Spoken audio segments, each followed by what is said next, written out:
Assalomu alaykum hurmatli obunachilar. Tursunzoda shahri Paxtakor qishlog'idamiz. Mana hozir biza tarvuz paykalidamiz. Musobit akam bu yerda hozir tarvuz ekkanlar. Musobit aka, tarvuzni qachon ekdingiz? Tarvuzni biz ekkanimizga bugun 31 bo'lsa, rosa birinchida ekkanmiz. 31 kun bo'ladi. Urug'ni o'zingiz tashladingizmi yo ko'chat? Urug'ni Murodjon tayyorlab berdi. Buni ham stakanga tayyorlab, o'sha kasetaga qilib tayyorlab bergan edi. Shuni olib kelib, nimaga tajribaga ekilgan bular. Bu yerda hozir 5 xil 6 xil nav bor.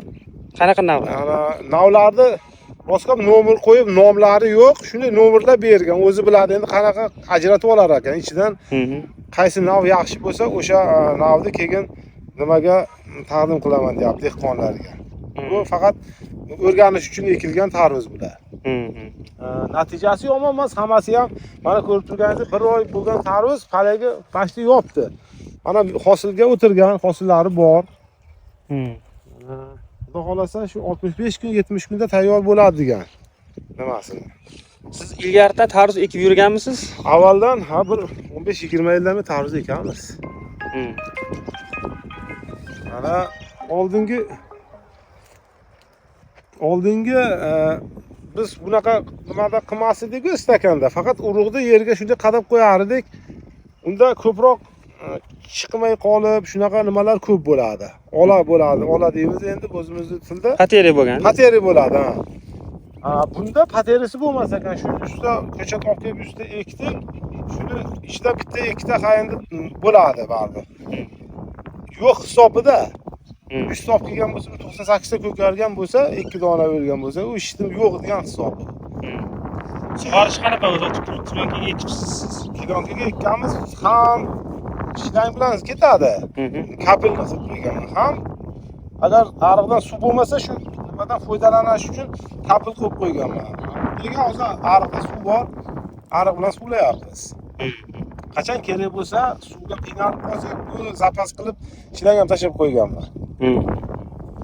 Tarvuzimiz demak hozir mana iyun oyini oxirlariga chiqib qolar ekan-da, xudo xolasa. Xudo xolasa 31 kun bo'lgan bo'lsa, bag'da yana shu aytishcha 1 oyda vaqt bo'ladi-da. 65-70 kun degan. Aynan shu avjiga eng tarvuz bozorga ko'p chiqqan paytiga to'g'ri kelar. O'shanda ham shunaqa bo'ladi. Bu yerlarda, bu atroflarda, bozorlarda asosan tarvuzni qaysi navi ko'proq iste'mol qilishadi, yaxshi ko'rishadi xalq? Bizda shu paytgacha qo'llar ko'p ekiladi. Qo'llar bilan Crimson Sweet qolgan o'sha nomini eslamayapman. Asosan shu qo'llar ko'p ek. Qo'llar degan Amerikani qo'llar degan urug'i bor. O'sha ekilarida keyin Nissa degan bir urug' bor. Oldin eski ekilib turgan. Ular ham yomon bo'lmagan. Keyin o'sha urug'lar uncha yaxshi bo'lmay qoldi. Yorilish ko'p bo'lib, qiyshayish ko'payib ketdi. Hozir ulardan foydalanmayapmiz. Mana endi gibrid, mana bu F1 gibridlar chiqqan. Bularning natijasi menimcha yomon emas hozir ekilgan. Mana endi shu yil sinab ko'ryapman men. Birinchi yil stakanga qilib ko'ryapman. Dehqonlargacha qimmatroq tushadi-yu, lekin bundaga olib qarasa, haligi qiynalganini nimasi emas. Demak, siz rozisiz bu nima holatda? Endi xudo xolasa hosilini ko'ramiz. Inshaalloh. Natijasiga qarab keyin yana bir o'zimizning maslahatimizni beramiz. Alloh barakangizni bersin. Musobit aka, siz faqat tarvuzmi yo qovun ham ekasizmi? Qovun ham ekamiz. Qovun ham ekilgan. Qovunimiz hozir bu dalada emas, boshqa dalada. Yaxshi, ular ham gibrid, F1 hammasi nihol qilingan. Har yili ekib nima qilavermaydi. Biz hozir navni bu qarib 6-7 xil nav ekilgan bu yerga. Bir xil emas. Har yili bitta sinab olaveraydi demasdan 5-6 yilda birdaniga ekdik. 5-6 yilga tekshirishni bir yilda tekshirib olamiz.